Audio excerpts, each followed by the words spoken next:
మొట్టమొదటిగా అసలు డిసెంబర్ 25నే యేసు ప్రభు పుట్టారు అనడానికి బైబిల్లో నుంచి ఏమైనా ఆధారాలు ఉన్నాయా అని మనం చూసుకున్నట్లయితే ఒకసారి మన బైబిల్ గ్రంథం తెలిసి లూకా సువార్త మొట్టమొదటి అధ్యాయము 5వ వచనం మనం చూద్దాం.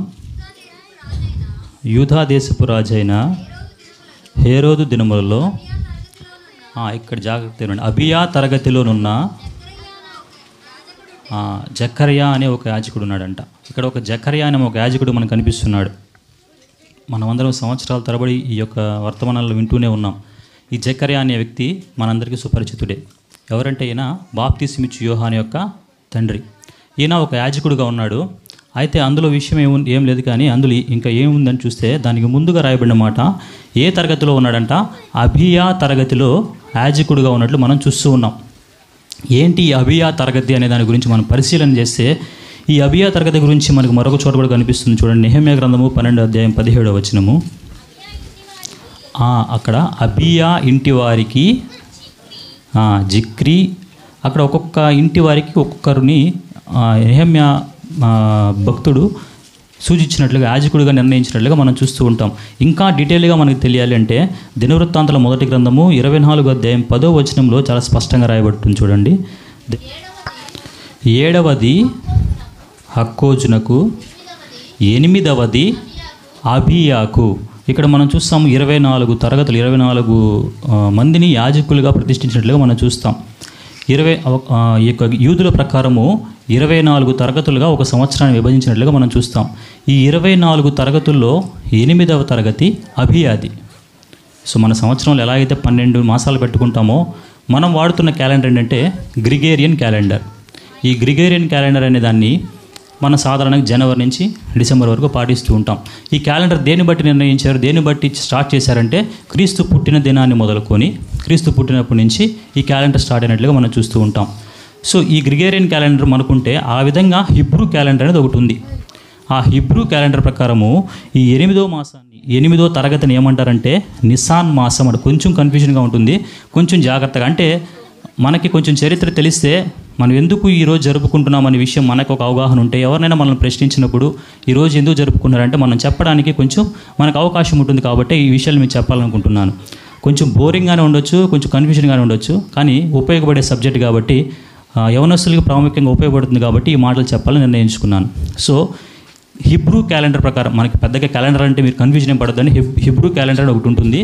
హిబ్రూ క్యాలెండర్ కాకుండా మనం వాడేది ఏంటంటే 2 రకాల క్యాలెండర్స్ ఉంటాయి. దీనికి ముందు lunar based calendar, solar based calendar. Lunar based అంటే చంద్రుడు పరిభ్రమించే దాన్ని బట్టి ఒక క్యాలెండర్ రూపొందించారు.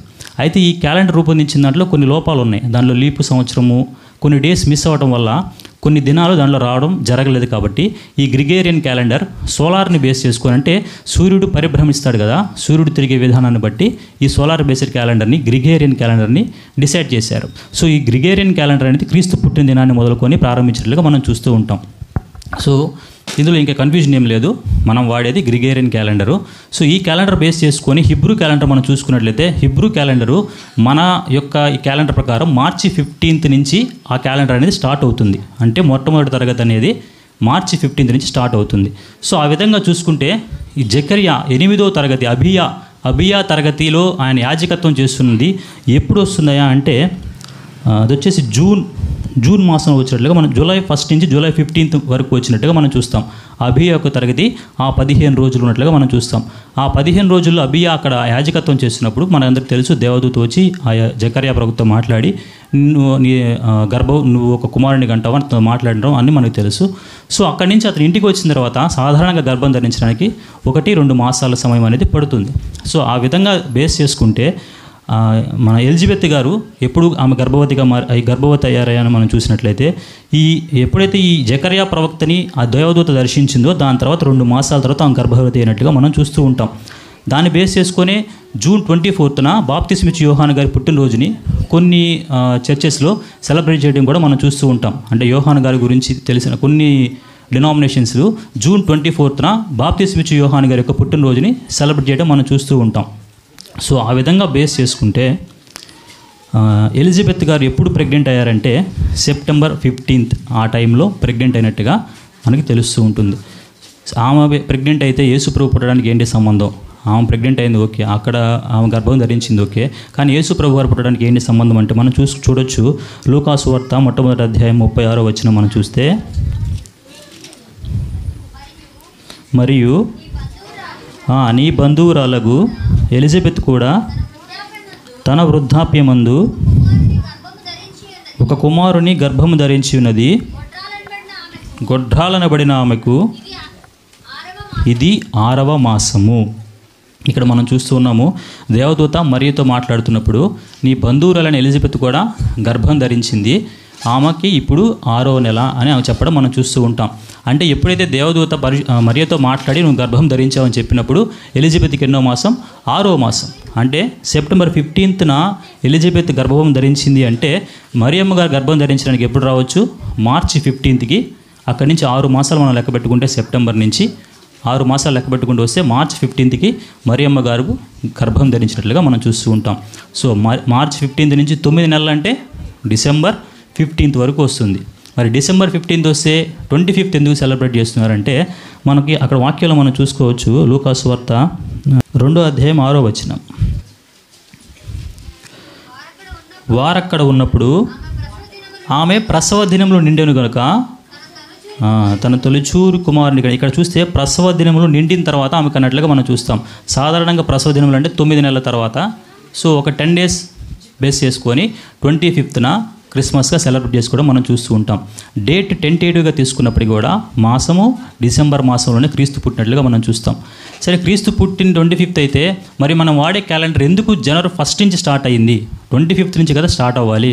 జనవరి 1 నుంచి ఎందుకు స్టార్ట్ అయిందని ఒక ప్రశ్న మనలో రావాలి. ఎందుకు జనవరి 1 నుంచి? ఇప్పుడు క్రీస్తుని బేస్ చేసుకుని కదా క్యాలెండర్ స్టార్ట్ చేశారు ఆయన పుట్టినప్పటి నుంచి. అప్పుడు జనవరి 1 కదా ఆయన పుట్టినరోజు అవ్వాలి, 25th ఎందుకు అయిందని చూస్తే దానికి మనకు బైబిల్లో ఉన్న సమాధానం ఏంటంటే లూకాసు వార్త 2వ అధ్యాయం 21వ వచనం మనం చూసినట్లయితే, ఆ శిశువునకు సున్నతి చేయవలసిన 8వ దినమున వచ్చినప్పుడు, ఇక్కడ మనం చూస్తాము శిశువుకి సున్నతి చేయడానికి 8వ రోజున ఆలయానికి తీసుకెళ్లారు. అంటే ఆ రోజున ఏమైందంటే ఆయన జనాభా లెక్కల్లో చేర్చబడ్డాడు. ఎప్పుడైతే ఆయనకి ఆలయంలో తీసుకెళ్లి సున్నతి చేశారో ఆ యూదుల దాని ప్రకారము సున్నతి చేయబడిన దినాన్ని వారి యొక్క జన్మదినంగా వారిని జనాభా లెక్కలో రాసుకోవడం జరుగుతుంది. సో ఆయన 8 days అని లెక్క పెట్టుకుంటే 25th నుంచి మనకి జనవరి 1 అనేది వస్తుంది. సో ఆ క్యాలెండర్ డిజైన్ చేసినప్పుడు ఆయన జనాభా లెక్కలో ఎక్కించిన దినాన్ని బేస్ చేసుకొని జనవరి 1గా దాన్ని ప్రారంభించుకొని ఈ క్యాలెండర్ని పెట్టినట్టుగా మనం చూస్తాం. ఒక ప్రశ్నకి సమాధానం దొరికింది అనుకుంటున్నాను, నేను కొంచెం క్లారిటీ వచ్చిందని అనుకుంటున్నాను. సో 25th మనం ఎందుకు సెలబ్రేట్ చేసుకుంటున్నామంటే, సో ఇది దీని వెనకాల ఉన్నటువంటి మనకు జకరియా అబియా తరగతి, ఆ తరగతి బేస్ చేసుకుని ఎలిజబెత్ గారు గర్భం ధరించడం. ఎలిజబెత్ గారు గర్భం ధరించినప్పటి నుంచి మనకి ఆ దూత మరియతో చెప్పిన విధంగా 6 మాసాలకి ఆల్రెడీ ఎలిజబెత్ గర్భంగా ఉంది కాబట్టి సో మరియమ్మ గారు గర్భం ధరించిన మాసము, సో దాని టెంటేటివ్గా డిసెంబర్ మాసము.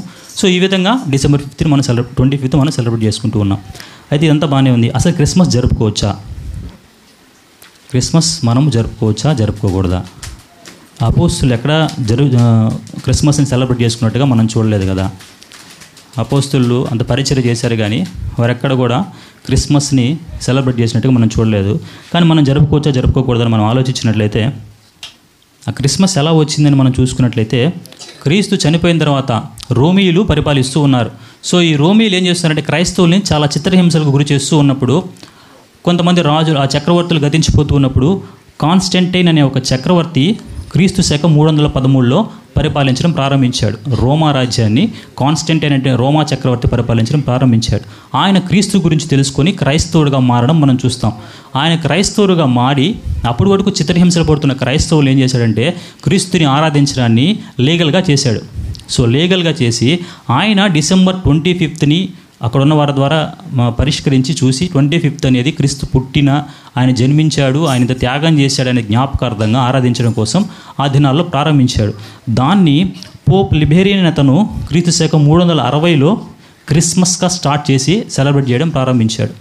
ఇప్పుడు క్రీస్తు శకం 360లో పోప్ లిబేరియన్ అతను దాన్ని ప్రారంభించాడు.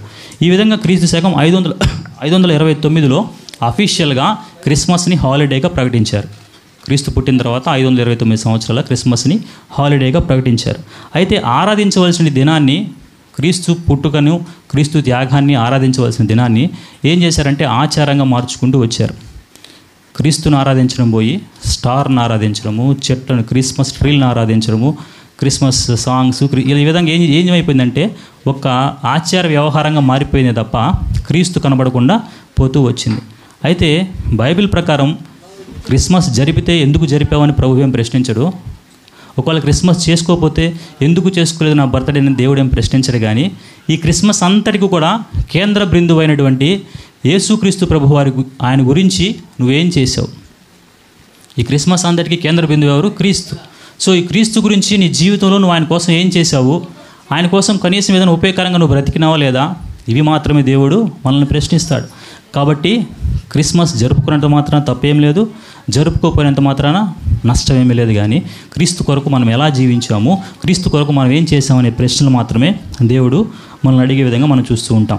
మంచిది, మన వాక్య భాగంలోకి వెళ్ళిపోదామండి. రోమీయులకు రాసిన పత్రిక 9వ అధ్యాయం 5వ వచనం. పితరులు వీరివారు శరీరమును బట్టి క్రీస్తు వీరిలో పుట్టెను, ఈయన సర్వాధికారి అయిన దేవుడయుండి నిరంతరము స్తోత్రార్హుడై ఉన్నాడు. ఈరోజు ప్రభు మనతో మాట్లాడుతున్న మాట, ఆయన సర్వాధికారి అయినటువంటి దేవుడు. శరీర మూలముగా ఆయన క్రీస్తుగా శిశువుగా పుట్టుండొచ్చు, ఆయన పుట్టాడు. బట్ ఆయన అంటున్నాడు, పౌలు చెప్తూ ఉన్నాడు, ఆయనంట సర్వాధికారి అయినటువంటి దేవుడు. ఆయన ఇంకా మనం శిశువుగా మనం చూస్తున్నట్లయితే, ఇంకా పసిబాలుడిగా మనం పరిగణిస్తున్నట్లయితే అది మన అమాయకత్వం అనే చెప్పుకోవాలి. దేవుని యొక్క వాక్యం చెప్తుంది, ఆయన సర్వాధికారి అయినటువంటి దేవుడు అంట. శరీరాన్ని బట్టి పుట్టాడు, బాలుడుగా ఉన్నాడు, శిశువుగా ఉన్నాడు. అయితే ఆయన సర్వాధికారి అయిన దేవుడు. ఎందుకు ఆయన సర్వాధికారి అయిన దేవుడు అంటే, నువ్వు కానీ నేను కానీ మనం పుట్టిన తర్వాత, కొంచెం పెద్ద అయిన తర్వాత తెలుసుకుంటాం, నా తల్లిదండ్రులు ఎవరు, నేను ఏ ఇంట్లో పుట్టాను, ఏ ఊరిలో పుట్టాను, ఈ ప్రాంతంలో ఉన్నానా అనే విషయాలు మనం పుట్టిన తర్వాత మనకు తెలుస్తూ ఉంటాయి. అయితే ఈ సర్వాధికారి అయిన యేసు ప్రభు వారికి పుట్టక ముందే 4000 సంవత్సరాల క్రితమే తండ్రి అయిన దేవుడు సర్పానికి తెలియజేశాడు ఒక కుమారుడు పుడతాడని. ఎప్పుడు?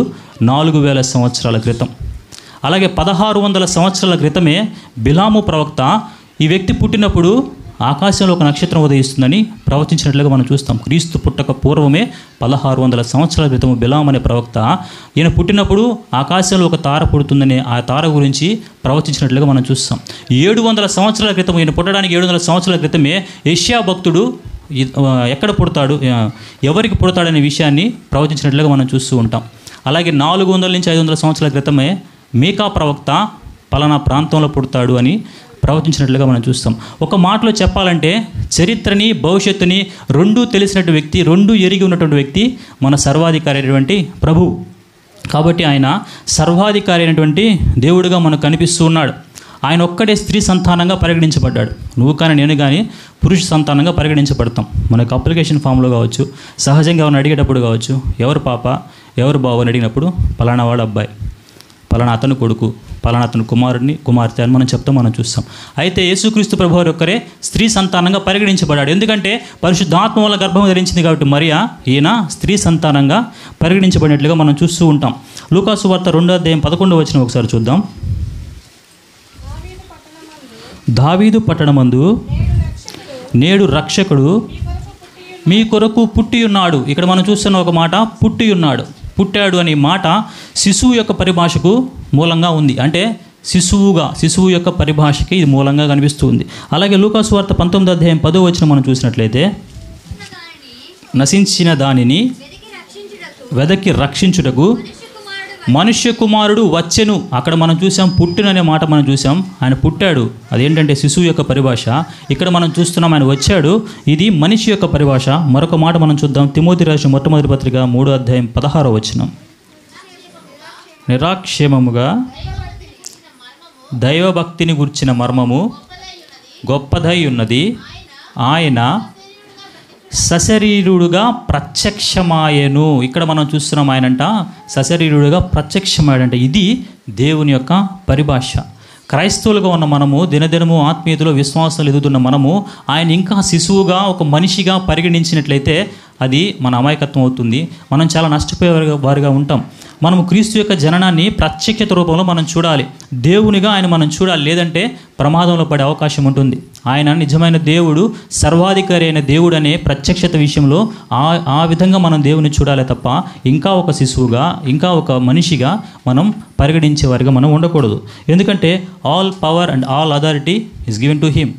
అన్నిటి మీద మహిమ, అన్నిటి మీద ప్రభావం, అన్నిటి మీద శక్తి ఆయనకి ఇవ్వబడింది. ఆయన సర్వాధికారి అయిన దేవుడు, నిరంతరము స్తోత్రార్హుడు. ఇంకా ఆయనకి లాలి లాలి అంటూ పాటలు పాడటము అది ఇది కాదు ఆయన కోరుకుంటుంది. ఆయన సర్వాధికారి అయినటువంటి దేవుడిగా మనకి కనిపిస్తూ ఉన్నాడు. చాలామందికి ఈ అవగాహన లేక ఇంకా ఆయన ఒక శిశువులాగా, లేక ఇంకా ఒక మనిషిలాగా మాత్రం పరిగణిస్తున్నారు. సహజంగా మనం చూసినట్లయితే క్రిస్మస్ని ఆరాధించినట్లుగా, క్రిస్మస్ని సెలబ్రేట్ చేసుకున్నట్లుగా గుడ్ ఫ్రైడేని ఎవరైనా సెలబ్రేట్ చేసుకుంటారా? తక్కువ. గుడ్ ఫ్రైడేని సెలబ్రేట్ చేసినట్టుగా ఈస్టర్ని ఎవరైనా సెలబ్రేట్ చేసుకుంటారా?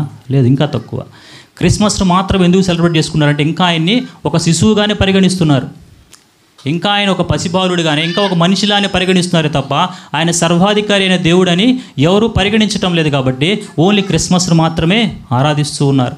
ఆయన యొక్క జననాన్ని, ఆయన యొక్క త్యాగాన్ని, ఆయన యొక్క మరణాన్ని ఒక క్రైస్తవుడిగా ప్రతిరోజు మనము గుర్తుంచుకోవాల్సిన ఆవశ్యకత ఎంతైనా ఉంది. అయితే ఓన్లీ క్రిస్మస్ మాత్రమే ఆరాధిస్తాం. యాక్చువల్గా క్రిస్మస్ ఉంది దేనికోసం అండి? గుడ్ ఫ్రైడే కోసం. గుడ్ ఫ్రైడే ఉంది దేనికోసం? ఈస్టర్ కోసం. అంటే క్రీస్తు పుట్టింది మరణించడం కోసమే. ఆయన మరణించింది మరణాన్ని జయించి తిరిగి లేగడం కోసమే ఆయన ఈ లోకానికి వచ్చినట్లుగా మనం చూస్తూ ఉంటాం. ఇంకా కూడా మనం ఆయన్ని పసిబిడ్డగా మనం చూస్తూ ఉంటే, శిశువులాగా మనం చూస్తూ ఉంటే, ఓన్లీ క్రిస్మస్కి మాత్రమే క్రీస్తుని ఆరాధించే వారికి మనం ఉన్నట్లయితే మనం మన జీవితాలు నష్టపోయేవారుగా మనం ఉన్నాం. మనమందరం కూడా బ్రతకడం కోసం పుట్టిన వాళ్ళం. మనం పుట్టిన దేనికోసం? బ్రతకడం కోసం. కానీ ఆయన ఒక్కడే చనిపోవడం కోసం పుట్టినటువంటి వ్యక్తి. కాబట్టి మనం చూస్తాం లూకాసు వార్తలో ఆయన్ని ఆలయానికి తీసుకొచ్చి ఆ పేరు పెట్టడానికి వచ్చినప్పుడు సుమోయి అయినటువంటి ప్రవక్త ఆయన చూసి ప్రవచిస్తాడు. మరియా గర్భంలోకి ఏమి దూసిపోతుందంట? ఖడ్గము దూసుకుపోతుందని చెప్పి ఒక మాట అక్కడ ప్రవచించినట్లుగా మనం చూస్తాం.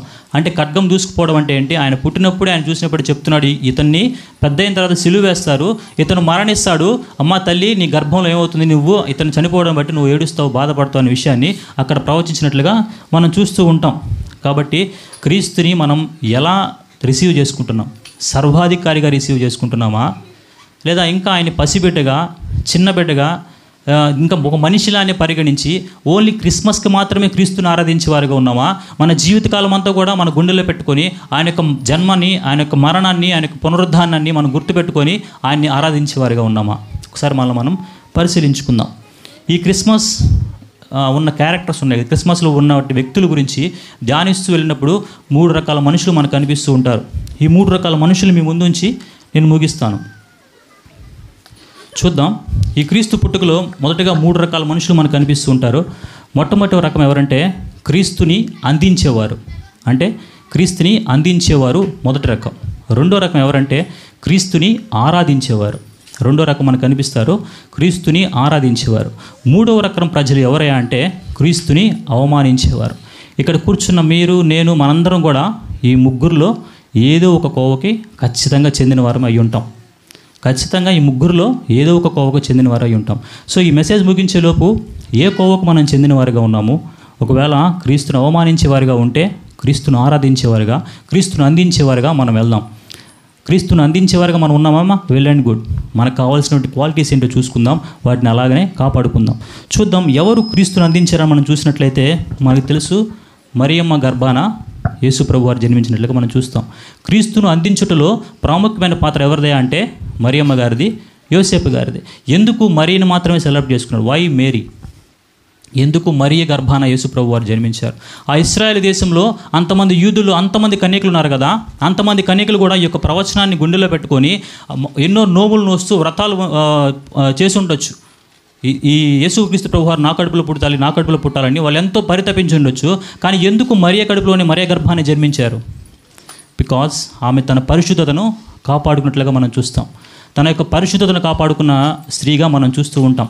సాధారణంగా యూదుల యొక్క ఆచారాల ప్రకారము వాళ్ళకి 6వ సంవత్సరం వచ్చినప్పుడు ఏం చేస్తారంటే ఈ అమ్మాయిని పలానా అబ్బాయికి ఇస్తామని మాట్లాడుకుంటారు. సో ఎప్పుడైతే ఆ పాప పెద్ద మనిషి అవుతుందో, పెద్ద మనిషి అయినప్పుడు ఆ వ్యక్తికి ఇచ్చి ప్రదానం చేస్తారు. ఆ వ్యక్తికి ఇచ్చి ప్రదానం చేసిన తర్వాత 1 సంవత్సరం పాటు వాళ్ళని వదిలేస్తారు. 1 సంవత్సరం పాటు వీళ్ళు కలిసి ఉంటారా, వీళ్ళు ఆ విధంగా లీడ్ చేసే విధంగా వెళ్ళగలుగుతారా, లేదా ఏమన్నా డిస్టర్బెన్స్ వస్తాయా అని 1 year వాళ్ళు ఏం చేస్తారంటే ప్రదానం చేసి వదిలేస్తారు. 1 year తర్వాత వారు బాగున్నారు, చక్కగా ఉన్నప్పుడు 1 year తర్వాత వాళ్ళకి ఏం చేస్తారు? వివాహం చేస్తారు. ఈ యొక్క 1 year గ్యాప్ ఉన్నప్పుడు యేసుక్రీస్తు ప్రభువు అని గర్భం ధరించినట్లుగా మనం చూస్తాం. మనకు తెలుసు, దేవదూత వచ్చి మరియతో చెప్తూ ఉంటుంది, దయాప్రాప్తురాలా నీకు శుభము, మంచిది, నువ్వు పరిశుద్ధాత్మ వల్ల గర్భాన్ని ధరిస్తావు, గర్భాన్ని ధరించి ఒక కుమారుని కంటావు అని చెప్పడం మనం చూస్తాం. అది విన్నగానే మరి ఏమనుకుంటుందంటే, ఇదేంటి, నేను పురుషుని ఎరగని దాన్నే, నాకు ఎలా సాధ్యపడుతున్నప్పుడు ఇది దేవుని వల్ల జరుగుతుందంటే సరే నీ చిత్తం అని వదిలేసినట్టుగా మనం చూస్తాం.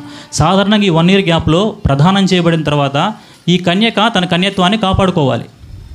ఎక్కడ కూడా తన కన్యత్వాన్ని కోల్పోయినా, ఈ పురుషుడు ఒకవేళ స్త్రీని ఏదన్నా ఇది చేసినా, ఇద్దరిని కూడా ఏం చేస్తారంటే రాళ్లతో కొట్టి చంపేస్తారు. ఒకవేళ ఈ కన్యక కనుక తన కన్యత్వాన్ని కోల్పోయిందంటే ఆ విషయాలు ఏమి తెలిసినాయి అంటే, సో ఆమెను ఏం చేస్తారంటే రాళ్లతో కొట్టి చంపేయడం యూదుల యొక్క ఆచారం.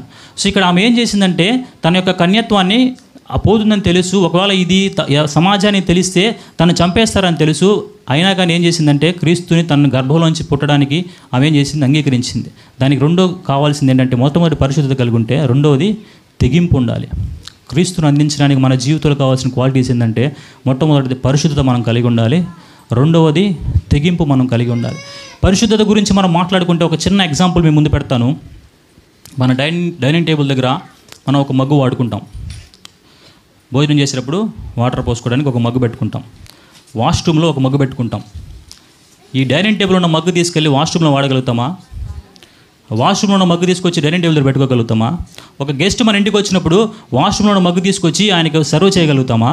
సో నీ పరిశుద్ధత అనేది ఎలా ఉండాలంటే ప్రత్యేకించబడిన విధంగా ఉండాలి. నువ్వు డైనింగ్ టేబుల్ దగ్గర ప్రత్యేకించబడ్డావు, యువర్ అనాయింటెడ్ పర్సన్గా ఉన్నప్పుడు అనాయింటెడ్ పర్సన్గానే ఉండాలి, కానీ మురికి అనేది నీ జీవితంలో ఉండకూడదు. చాలా క్లియర్గా మీకు అర్థమైందని అనుకుంటున్నాను.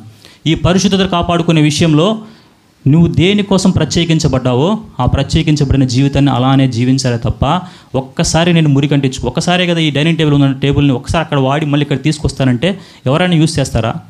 ఎవరు యూస్ చేయరు, ఎవరు ఇష్టపడరు. ఇది దీనికోసం ప్రత్యేకించబడింది, దీనికోసం మాత్రమే ఉపయోగించాలి. దేవుని కోసం, దేవుని సువార్త అందించడం కోసము, దేవుణ్ణి క్రీస్తుని అందించడం కోసం నువ్వు పిలువబడి ఉంటే, అలా అందించాలని ఆశ నీలో ఉండుంటే నువ్వు కాపాడుకోవాల్సిందంటే నీ పరిశుద్ధతను ఖచ్చితంగా కాపాడుకోవాలి. ఈ పరిశుద్ధత అనేది లేకుండా నువ్వు పైపైన ఏదో చేస్తానంటే అది నీ మురికి జీవితం, నీ లోపల నీకే కంపు కొడుతూ ఉంటుంది. పైకి మాత్రమే నువ్వు నేనేదో అందిస్తాను అనుకుంటావు, కానీ మనం నష్టపోయే వారికి ఉన్నాం. మేరీని మాత్రం ఎందుకు సెలెక్ట్ చేసుకున్నాడంటే, దేవుడు ఆమె తన కన్యత్వాన్ని కాపాడుకుంది. అట్ ది ఏజ్ ఆఫ్ 14-15 ఆమెకు అప్పుడు గర్భం ధరించినప్పుడు ఆమె వయసు 14-15 సంవత్సరాల వయసు, అంటే బహుశా ఇంటర్మీడియట్ చదివేటువంటి ఏజీ. ఇంటర్మీడియట్ అని ఎందుకన్నారంటే, అటు స్కూల్కి పనికిరారు వీళ్ళు, ఇటు కాలేజ్కి పనికిరారు. వాళ్ళ మైండ్ అంతా కూడా ఏమవుతుంది, అంతా ఖరాబే. ఆ ఇంటర్మీడియట్ ఉన్న ఏజ్ పిల్లల్ని మనం చూసినట్లయితే ఆ టైంలో ఏ స్టెప్ తీసుకుంటారో వాళ్ళ ఫ్యూచర్, ఆ భవిష్యత్తు అలా వెళ్తుంది. అందుకే దాన్ని ఏమన్నారు, ఇంటర్మీడియట్. మధ్యస్థంగా ఉంటారు, అటు కాదు ఇటు కాదు. ఆ టైంలో మొబైల్కి ఎడిక్ట్ అయ్యాడా, వాడు మొబైల్కి ఎడిక్ట్ అయిపోతాడు. ఆ టైంలో వ్యసనాలకు ఎడిక్ట్ అయ్యాడా, వ్యసనాలు ఎడిక్ట్ అయిపోతాడు. సో ఆ ఇంటర్మీడియట్ ఏజ్లో తన యొక్క పరిశుద్ధతను కాపాడుకుంది, తన యొక్క కన్యత్వాన్ని కాపాడుకుంది, తను పవిత్రంగా జీవించింది, కాబట్టే క్రీస్తుని అందించగలిగింది. కాబట్టి మన జీవితంలో ఆ పరిశుద్ధత మనం కలిగి ఉన్నామా? మొట్టమొదటిది. అలాగే తెగింపును కలిగి ఉంది. తనకు తెలుసు ఈ సమాజం ఒకవేళ ఎవరికైనా తెలిసిందంటే, ఇది ఎవరికైనా బయటపడిందంటే, నేను ఇలా గర్భం ధరించానని తెలిస్తే ఏం చేస్తారు? రాళ్లతో కొట్టి చంపేస్తారు. అయినా కానీ తన ప్రాణాలు విడిచిపెట్టడానికి సిద్ధపడింది, కానీ దేవుని యొక్క మాటకు లోబడినట్లుగా మనం చూస్తాం. క్రీస్తును అందించాలి అంటే ఈ 2 క్వాలిటీస్ మనలో ఉండాలి. అలాగే యోసేపు ఎంత నోబెల్గా బిహేవ్ చేశాడండి యోసేపు గారు. ఆమె ప్రధానం చేయబడింది, ఆమె గర్భం ధరించింది తెలిసినప్పుడు అతని ముందు 2 ఆప్షన్స్ ఉన్నాయి. ఒకటి, పెద్దల ముందుకెళ్ళి, సమాజ పెద్దల దగ్గరికి వెళ్ళి, ఇలా గర్భవతి అయింది, నాకేం సంబంధం లేదు అని అక్కడ వదిలేస్తే ఆమె రాళ్ళతో కొట్టి చంపేస్తారు. రెండోది, సైలెంట్గా మనకి ఎందుకు ఎట్లా పోతే అట్లా పోనీ అని విడిచిపెట్టి వెళ్ళిపోవచ్చు. సో అప్పుడు దేవదూత వచ్చి చెప్తూ ఉంది, నో నువ్వు అలాంటి డెసిషన్స్ ఏం తీసుకోవద్దు, ఇది దేవుని వల్ల జరిగిందన్నప్పుడు ఆ మాటకు లోబడి ఎన్నో అవమానాలు భరించుండొచ్చు, ఎన్నో నిందలు భరించుండొచ్చు, ఎంతోమంది ఇలా జరిగింది ఏదైనా అడుగుండొచ్చు, కానీ అన్నీ భరించుకొని ఆమెను తీసుకుని ఆ జనాభా లెక్కలు తీసుకెళ్ళడం కోసం ఒక గాడిద మీద తీసుకుని అన్ని 150 దినములు పైగా ప్రయాణం చేస్తూ తీసుకెళ్ళినట్టుగా మనం చూస్తూ ఉంటాం. ఒక్కడే, వాళ్ళిద్దరే చిన్నపిల్లల. యోసేపు ఏజ్ కూడా మేబీ ఆమె కంటే ఒక 2 సంవత్సరాలు పెద్దవాడే ఉండొచ్చు, కానీ ఎంత మెచ్యూర్గా బిహేవ్ చేసినారో మనం చూస్తూ ఉంటాం. సో మన జీవితంలో క్రీస్తుని అందించాలి అని మనం కోరుకున్నట్లయితే మనకు ఉండాల్సిన క్వాలిటీస్, మొట్టమొదటిది పరిశుద్ధత, రెండవది తెగింపు. ఈ 2 మన జీవితంలో ఉండాలి. ఇది మొట్టమొదటిగా మనం చూసుకున్నాం. రెండవదిగా మనం చూసుకున్నట్లయితే క్రీస్తుని ఆరాధించేవారు. అట్లీస్ట్ దేవుణ్ణి మనం క్రీస్తుని అందించేవారుగా కాకపోయినా ఆరాధించేవారుగానైనా మనం ఉండాలి. ఆరాధించేవారుగానైనా మనం ఉండగలుగుతున్నామా? ఎవరు క్రీస్తుని ఆరాధించారు అని మనం చూసినట్లయితే ఇద్దరు మనకు కనిపిస్తారు. మత్తయి సువార్త 2 అధ్యాయంలో జ్ఞానులు కనిపిస్తారు. చూడాల్సిన పని లేదు. లూకా సువార్త 2 అధ్యాయంలో మనకి గొర్రెల కాపర్లు కనిపిస్తారు. ఇద్దరు కూడా దేవుణ్ణి ఆరాధించారు. ఈ యొక్క శుభవార్త, ఈ యొక్క వార్త అనేది బోత్ యాంగిల్స్లో రీచ్ అయింది. ఇటు ఎందుకు పనికిరాని ఏ యోగ్యత లేనటువంటి గొర్రెల కాపరుల దగ్గరికి ఆ వార్త అనేది రీచ్ అయింది. ఉన్నతమైన స్థితిలో ఉండే జ్ఞానుల దగ్గరికి కూడా దేవుని యొక్క వార్త అనేది రీచ్ అయింది. అంటే దేవుడికి ఏ భేదము లేదు. దేవుణ్ణి ఆరాధించడానికి చిన్న పెద్ద ధనిక ఇలాంటి భేదం ఏది లేదు. కానీ ఏ కులము ఏ మతం ఏది ఆయన చూడటం లేదు. ఆయన ఆరాధించడానికి ప్రతి ఒక్కరు కూడా అర్హులే. కావాల్సింది ఏంటంటే ఆరాధించాలనేటువంటి హృదయం మనకు కావాలి. ఆయన మనం ఆరాధించాలి అనే హృదయం మనం కలిగి ఉంటే చాలు, ఆయన మనము ఆరాధించవచ్చు. ఈ వార్త గొర్రెల కాపరి దగ్గరికి వెళ్ళినప్పుడు వాళ్ళు ఆయన ఒక వ్యక్తిగా చూడలేదు, ఆయన ఒక సర్వాధికారిగా చూశారు. వాళ్ళకి గొర్రెలను వదిలేశారు, వాళ్ళు కలిగిన వాటన్నిటిని పక్కన పెట్టేశారు. ఆయన వెతుక్కుంటూ వెళ్ళిపోయారు. ఆయన పుట్టిన దగ్గరికి వెళ్ళిపోయారు, సంతోషంగా పాటలు పాడారు, ఆయన్ని ఆరాధించినట్లుగా మనం చూస్తాం. ఈ జ్ఞానుల విషయానికి వస్తే వాళ్ళకి నక్షత్రం కనపడింది. ఎప్పుడు? ఆయన పుట్టినప్పుడు నక్షత్రం కనపడింది. మనమందరం అనుకుంటాం జ్ఞానులు ఏం చేశారు, అక్కడి నుంచి వచ్చి పశువుల పాకలకు వచ్చి ఆరాధించారు అనుకుంటాం. లేదు, మనం బైబిల్ సరిగ్గా చదివినట్లయితే జ్ఞానులు ఎక్కడికి వెళ్తారంటే ఇంటికి వెళ్ళినట్లుగా ఉంటుంది. అంటే ఆయన నక్షత్రం పుట్టినప్పుడు వాళ్ళు చూసి ప్రయాణం చేసి రావడానికి దాదాపుగా 2 సంవత్సరాలు టైం పట్టిందంట. 1.5 years to 2 years టైం పట్టింది. 2 సంవత్సరాల పాటు ప్రయాణం చేసుకుంటూ యేసుక్రీస్తు ప్రభువుని ఎత్తుకోవడానికి వచ్చారు. చరిత్ర చెప్తా ఉంది, జ్ఞానులు అనేక మంది ప్రయాణం స్టార్ట్ చేశారంట. మనం అనుకుంటాం ఎంతమంది జ్ఞానులు అంటే అక్కడ ఎంతమంది ఉన్నారంటే జ్ఞానులు 3 అంటే టక్కని చెప్తాం. కానీ బైబిల్ చెప్పట్ల 3 జ్ఞానులు ఉన్నారని. తెచ్చిన 3 బహుమానాలు చూసి ఏమనుకుంటున్నామంటే మనం 3 జ్ఞానులు ఉన్నారు అని మనం అనుకుంటున్నాం. వచ్చిన బహుమానాలు 3, అయితే 3 జ్ఞానులు వచ్చారని బైబిల్ ఎక్కడ కూడా చెప్పలేదు. వారు తెచ్చిన బహుమానాలు 3 ఉన్నాయి కాబట్టి మనం 3 అనుకుంటున్నాం. సో అది మేబీ 2 కంటే ఎక్కువ ఉండొచ్చు. జ్ఞానులు అన్నారు కాబట్టి ప్లూరల్ వర్డ్ కాబట్టి 2 కంటే ఎక్కువ మంది ఉండొచ్చు. అయితే చరిత్ర చెప్తా ఉంది ఎంతోమంది ఈ ప్రయాణాన్ని ప్రారంభించారంటే జ్ఞానులు.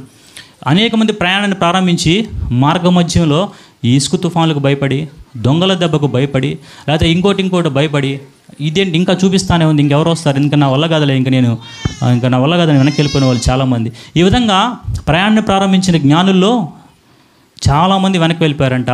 ఓన్లీ 2 లేదా 3 వారు మాత్రమే యేసు ప్రభువుని రీచ్ అయినట్టుగా మనం చూస్తూ ఉంటాం. కాబట్టి ఆరాధించాలి అనే హృదయం మనకు కావాలి. హృదయం లేని వాళ్ళకి అది అర్థం కాదు, అర్థం కాని వాళ్ళు ఆరాధించలేరు. కాబట్టి ఈ 2 కూడా దేవుణ్ణి ఆరాధించాలి అనుకున్నారు. వీళ్ళిద్దరిలో మనకు కనపడే లక్షణాలు మనం చూసుకున్నట్లయితే మొట్టమొదటిది విధేయత లేదా విశ్వాసము. ఫస్ట్ మనం చూసుకున్నాం పరిశుద్ధత, తెగింపు అనేది క్రీస్తుని అందించే వారిలో ఉంటే, క్రీస్తును ఆరాధించే వాళ్ళలో మనం చూస్తున్న లక్షణాలు ఏంటంటే విధేయత, రెండవది గ్రహింపు.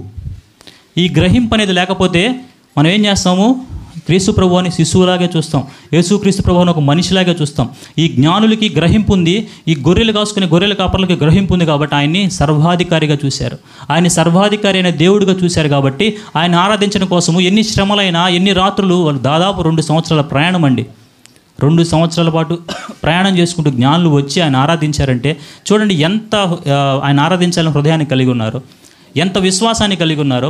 ఆయన సర్వాధికారి అయిన దేవుడు అనే వాళ్ళు గ్రహింపు కలిగి ఉన్నారు కాబట్టి ఆరాధించడానికి వచ్చినట్లుగా మనం చూస్తాం. సో దేవుణ్ణి ఆరాధించాలి అంటే మనకు గ్రహింపు ఉండాలి, రెండోది విధేయత అనేది మనకు ఉండాలి. అపోస్తలుడైన పౌలు మనం చూస్తాం, ఈ గ్రహింపు లేకముందు అపోస్తలుడైన పౌలు ఏం చేశాడంటే ఎవరైతే యేసుని నమ్ముకున్నారో, ఎవరైతే యేసుని బోధిస్తున్నారో వాళ్ళందరినీ ఏం చేశాడు, చంపేసినట్లుగా మనం చూస్తాం. అరే వీడిని యేసు నమ్ముకున్నాడా, వీడిని చంపేయండిరా, స్టెఫన్ తీసుకొచ్చారు, ఇదిగో వీడు ప్రకటిస్తున్నాడు యేసుక్రీస్తు ప్రభువు అంటే చంపేయండి వాడిని అన్నాడు. గ్రహింపు లేదు కాబట్టి ఏం చేశాడు అపోస్తలుడైన పౌలు, దానికి ముందుకు క్రీస్తు నమ్ముకున్న వాళ్ళందరినీ చంపేయడం మనం చూస్తాం. ఎప్పుడైతే గ్రహింపు అనేది అతనికి వచ్చిందో, ఈయన సర్వాధికారి అయిన దేవుడు అనే గ్రహింపు అపోస్తలుడైన పౌలుకు వచ్చిందో, అక్కడి నుంచి ఏం చేశాడంటే ఒక మంచి మాట చెప్తాడు. ఏం చెప్తాడు, బ్రతుకుట క్రీస్తే, చావైతే లాభం, నేను చచ్చిపోవడానికి సిద్ధం అన్నాడు. గ్రహింపు కలిగిన తర్వాత అది ఆరాధన అంటే. ఆ విధంగా ఆరాధిస్తున్నాడు అపోస్తలుడైన పౌలు. గ్రహింపుకు లేకముందు క్రీస్తుని నమ్ముకున్న వాళ్ళందరినీ చంపేశాడు. గ్రహింపు వచ్చిన తర్వాత తెలిసింది ఈ సర్వాధికారి అయిన దేవుని కోసం చనిపోయినా పర్వాలేదు అనేటువంటి మాట మనం అపోస్తలుడైన పౌలు దగ్గర నుంచి చూస్తాం. ఈ దినాన్ని అనేక మంది ఈ గ్రహింపు లేకుండా దేవుణ్ణి ఆరాధించేస్తూ ఉన్నాం. మేము దేవుణ్ణి ఆరాధించేస్తాం అనుకుంటున్నాం, కానీ నిజంగా దేవుణ్ణి గ్రహింపు లేకుండా ఆరాధించుట అనేది వ్యర్థం. గ్రహింపు లేకుండా నువ్వు దేవుణ్ణి ఎంత ఆరాధించినా ఏం చేసినా కానీ అది ఆరాధన కానే కాదు. దేవుణ్ణి ఆరాధించాలంటే నీకు కావాల్సింది విధేయత, రెండవది గ్రహింపు. ఈ 2 కలిగి ఉన్నప్పుడు మాత్రమే మనము దేవుణ్ణి ఆరాధించే వరకు మనం ఉంటాం. ఒక చిన్న పెట్ట కథ, ఒక స్టోరీ ఉంటుంది. ఒక చిన్న బాలుడు, అతనికి ఒక వజ్రం దొరుకుతుంది, ఒక డైమండ్ తన చేతిలో. అది అది డైమండ్ అని అతనికి తెలియదు. అది ఏదో చిన్న రాయి అనుకొని ఆడుకుంటూ వెళ్తూ ఉంటాడు. తనకు ఎదురుగా ఒక వ్యక్తి వస్తాడు. వచ్చి అది చూసి, అరే అది నాకు ఇచ్చేసేయి, నేను ఒక చాక్లెట్ కొనిపిస్తాను అంటాడు. వాడు అంటాడు, ఇది నాకు ఆడుకోవడానికి బాగుంది, నీ చాక్లెట్ నాకు అవసరం లేదు అని చెప్పి వెళ్తూ ఉంటాడు. ఆ వ్యక్తి వాడు వెనకాల ఇంకా వచ్చారు, నీకు 10 చాక్లెట్ కొనిపిస్తా. నాకేం వద్దు, 10 చాక్లెట్లు వద్దు, నీకు పెద్ద చాక్లెట్ డబ్బా కొనిపిస్తారా? వాడు అనుకున్నాడు, అబ్బా చాక్లెట్ డబ్బా వస్తుందా, ఈ రాయి నాకెందుకు, పిచ్చి రాయి, ఈ రాయి నాకు అవసరం లేదులే, సో తీసుకున్నాడు డబ్బా, చాక్లెట్ కొనిపించని చాక్లెట్ డబ్బా తీసుకున్నాడు. వాడు ఏం చేశాడు, దాన్ని తీసుకెళ్ళాడు, వజ్రం వ్యాపారి దగ్గర తీసుకెళ్ళాడు. చెక్ చేశారు, మంచి వజ్రం అనుకున్నాడు. వాడు కొన్ని లక్షలో కోట్లో డబ్బులు దానికి తీసుకున్నాడు. ఈ గ్రహింపు లేని వ్యక్తికి, ఆ బాలుడికి అది ఏం కనిపిస్తుంది, ఒక రాయి, పనికిరాని రాయిలా కనిపిస్తుంది. ఆ ఒక చాక్లెట్ డబ్బాకి విలువ అయ్యేటువంటి రాయిలాగా అతను కనిపించుండొచ్చు. గ్రహింపు కలిగిన వ్యక్తికి అదొక వజ్రం. అదే విధంగా యేసుక్రీస్తు ప్రభువారు కూడా గ్రహింపు లేని వ్యక్తికి ఒక శిశువుగా, ఒక మనిషిగా కనిపిస్తూ ఉండొచ్చు. ఎవరైతే గ్రహింపు కలిగి ఉంటారో వాళ్ళకి సర్వాధికారి అయిన దేవుడు నిరంతరము స్తోత్రార్హుడు అని అపోస్తలుడైన పౌలు చెప్తూ ఉన్నాడు. ఈరోజు నువ్వు ఆరాధించినప్పుడు ఆయన గ్రహించుకుని ఆరాధిస్తున్నావా? ఆయనకి విధేయత చూపించి విధేయత కలిగిన మనం ఆరాధిస్తున్నామా? లేదా ఏదో ఆయన ఒక మనిషిలాగా, ఏదో ఒక శిశువులాగా, ఏదో ఆచారంగా, ఏదో వ్యవహారంగా ఆయన ఆరాధించాలని మనం వస్తున్నామా? ఒకసారి మనం ఆలోచించుకుందాం. ఇది 2వ కోవకు చెందిన వాళ్ళు, ఆరాధించేవాళ్ళు. ఇక 3వ కోవకు చెందిన వాళ్ళు మనం చూద్దాము. అవమానించేవాళ్ళు, క్రీస్తుని అవమానించేవాళ్ళు. ఈ క్రీస్తుని అవమానించే వాళ్ళు 3 మనకు కనిపిస్తున్నారు. త్వరగానే ముగిస్తాను, ఇంకొక 5-10 నిమిషాల్లో. ఈ అవమానించే వాళ్ళు 3 మనకు కనిపిస్తున్నారు. ఎవరండి? గెస్ చేయొచ్చు. ఇప్పటికే మనం కొన్ని క్యారెక్టర్లు చెప్తూ వచ్చాం కాబట్టి. ఇప్పుడు ఎవరు అవమానించిన వాళ్ళుగా ఉన్నారు? హేరోదు మహారాజు మొట్టమొదటిగా క్రీస్తును అవమానించినట్టుగా మనం చూస్తాం. దేనికి ఆయన క్రీస్తును అవమానించడానికి కారణం ఏంటి? అధికారం కోసం ఏం చేశాడు? క్రీస్తుని లెక్క చేయలేదు, క్రీస్తుని క్రీస్తుగా గ్రహించలేకపోయాడు. కారణం ఏంటి? అధికార దాహం. నా అధికారం పోతుందేమో, నా సీట్ పోతుందేమో. ఎవరు హేరోదు అని గమనిస్తే ఎదోమీయుడు. ఎవరు ఎదోమీయుడు? యాకోబు, ఏశావు, 2 అన్నదమ్ములు మనకు తెలుసు. సో ఏశావు సంతతిని ఏమంటారు? ఎదోమీయులు అంటారు. ఈ యాకోబుకు ఏశావుకి గర్భంలో నుంచే వైరం. ఈ ఎదోమీయులకి ఈ యాకోబు సంతానమైన ఇశ్రాయేలుకి ఎప్పుడూ పడదు. సో ఎదోమీయుడు అయినటువంటి ఈ హేరోదు ఏం చేశాడంటే, ఆ రోమా చక్రవర్తి దగ్గరికి వెళ్ళి ఆయన కాళ్ళు పట్టుకున్నాడో గడ్డం పట్టుకున్నాడో మనకు తెలియదు, కానీ ఆ యొక్క ప్రాంతానికి రాజుగా మారిపోయాడు. సో ఏం చేస్తున్నాడు? ఇప్పుడు యూదుల్ని పరిపాలిస్తున్నాడు. ఒక ఎదోమీయుడు యూదుల్ని లేదా ఇశ్రాయేలుల్ని పరిపాలిస్తున్నాడు. తన సీట్ ఎక్కడ పోతుందో, ఎంతో కష్టపడి తెచ్చుకున్న అధికారం ఇది. ఇప్పుడు నేను ఈ క్రీస్తు కోసం, ఈ క్రీస్తుని గ్రహించుకుంటే, ఈ క్రీస్తుని ఆరాధిస్తే, క్రీస్తుని ఆయన చెప్పడం వచ్చి ఏం చెప్తాడు? జ్ఞానులు వచ్చి, యూదులకు రాజుగా పుట్టినవాడు ఎక్కడ ఉన్నాడు అనగానే ఏమైపోయింది? ఆయన సీటు అదిరిపోయింది. నేను కదా రాజుగా ఉన్నాను, నాకు కాదు అధికారం కావాలి అని ఏం చేశాడు? అధికార దాహం కోసం ఆయన ఎవరు అనే దాన్ని గ్రహించలేకపోయాడు. ఆయన ఈ లోకపు అధికారం కోసం వచ్చాడు అనుకున్నాడు, ఈ లోకపు దానికోసం వచ్చి ఒక మనిషిగా అనుకున్నాడు, ఒక వ్యక్తిగా లేదా ఒక శిశువుగా పరిగణించాడే తప్ప ఆయన సర్వాధికారి అయిన దేవుడు. ఆయన వచ్చింది ఈ అధికారం కోసం కాదు, ఆయన వచ్చింది పరలోకంలో ఒక అధికారాన్ని స్థాపించడం కోసం వచ్చాడనే విషయాన్ని గ్రహించలేకపోయాడు. కేవలం ఈ భూ సంబంధమైన అధికారం, తన అధికారం కోల్పోతానేమోనని ఎంత క్రూరుడంటే ఆ 2 సంవత్సరాల వయసున్న పిల్లలందరినీ కూడా చంపించేసినట్లుగా మనం చూస్తాం. ఆ జ్ఞానులు వచ్చే టైం, అందుకే జ్ఞానులు చెప్పింది పశువుల పాక దగ్గరికి రాలేదు. ఎందుకు చెప్పానంటే వాళ్ళు వచ్చే టైంకి 2 సంవత్సరాలు గతించిపోయాయి. కాబట్టి హేరోదు అప్పటి నుంచి 2 సంవత్సరాల వయసున్న బిడ్డలందరినీ కూడా చంపేయడం మనం చూస్తాం. అంతటి క్రూరుడు. ఇంకా ఎంత మూర్ఖుడంటే 10 మంది భార్యల్ని పెళ్లి చేసుకున్నాడు, 12 మంది పైగా కుమారులను కన్నాడు, భార్యల్ని బిడ్డలను కూడా చంపేశాడు. ఎందుకు? తనకు బతుకుండగానే నా సింహాసనాన్ని తీసుకుంటారేమో. అంతటి క్రూరుడు అంటే చరిత్ర చెప్తా ఉంది. తన ఒక కుమారుడు, ఇతని వృద్ధాప్యంలో ఒక కుమారుడు రాజుగా అయిపోతే ఇతనికి ఆరోగ్యం క్షీణించిపోయి అతనే రాజుగా ఉన్నాడు. సో ఆ టైంలో కూడా ఇతను వచ్చంట, రే నేను బతుకుండగా నువ్వు ఎందుకు కూర్చున్నావు అని వస్తే, నువ్వు పైకి మెట్లు ఎక్కలేకపోతున్నావు కదా, ఎలా వస్తావు అన్నప్పుడు, లేదు నేను వస్తానని ఆ మెట్లు హైట్గా ఉంటాయి, అలా ఎక్కుతూ వచ్చినప్పుడు అంటే రాలేకపోతే వస్తే ఆ కుమారుడే అతను తోసేస్తే కింద పడి విరిగి చనిపోయినట్లుగా మనం చూస్తాం. ఆయన వెనక్కి పడిపోయి ఆ హేరోదు చనిపోయినట్లుగా చరిత్ర చెప్తూ ఉంది. అధికారం కోసం పరిగెత్తాడు, ఆయన ఏమైపోయాడు? అంతమైపోయాడు. ఈరోజు క్రీస్తుని మనం అవమానించే వాళ్ళగా ఉన్నాం. అధికారం కోసం కావచ్చు, ఇతరమైన వాటి కోసం కావచ్చు, క్రీస్తుని మనం లెక్కలోకి తీసుకోకుండా ఉన్నాం. మనకు కావాల్సింది ఏంటి? అధికారం. 10 మందిలో ఒక పేరు కావాలి, 10 మందిలో ఒక పరువు కావాలి, ఒక ప్రఖ్యాతి కావాలి. కానీ క్రీస్తుని అంగీకరించలేం, క్రీస్తు గురించి చెప్పలేం. బాహాటంగా క్రీస్తుని నమ్ముకున్నాను, క్రీస్తు రక్షకుడు, ఈయన సర్వాధికారి అని చెప్పగలిగేటువంటి ధైర్యం మనకుందా? లేదా నీ అధికారం నీకు అడ్డొస్తుందా? గమనించుకుందాం. మొట్టమొదటిగా ఎవరంటే ఈయన హేరోదు. ఆయనకున్నది ఏంటి?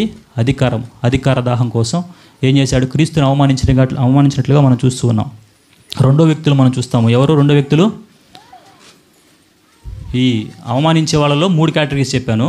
ఫస్ట్ ఆల్రెడీ మొత్తం ఓవరాల్గా ఒక్కసారి మరి చెప్తాను, ఏం కన్ఫ్యూజన్, సింపుల్గా ముగ్గురిని మనం చూసుకున్నాం. క్రీస్తుని అందించేవాళ్ళు, ఆరాధించేవాళ్ళు, అవమానించేవాళ్ళు.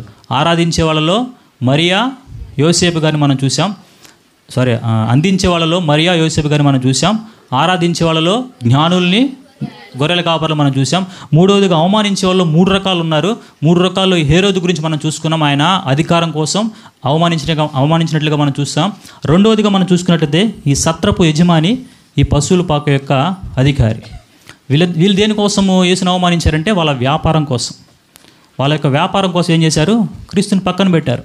అయ్యా ఏం జరుగుతుంది? మీ పశువుల పాకలోనే పుట్టాడు. అవును, మా పశువుల పాకలోనే ఎవరు పుట్టారంట, ఎవరెవరో వస్తున్నారు, గొర్రెలు వాళ్ళు వచ్చారంట, ఏదో చెప్తా ఉన్నారు, క్రీస్తు పుట్టాడు అంటున్నారు. అదే మాకెందుకు, మాకు వ్యాపారం ముఖ్యం, మా వ్యాపారం పోతా ఉంది, మేము గొర్రెలు అమ్ముకోవాలి, పశువులు అమ్ముకోవాలి, మా బిజినెస్ మాకు ముఖ్యము. ఆడెవరో వాళ్ళు వచ్చారు, ఓకే జరిగిందే తెలుసు, నాకు కూడా తెలుసు, అక్కడ ఎవరో పుట్టారని తెలుసు, అక్కడ ఎవరో పుట్టారంట, వాళ్ళందరూ వచ్చారు ఆరాధిస్తున్నారని తెలుసు.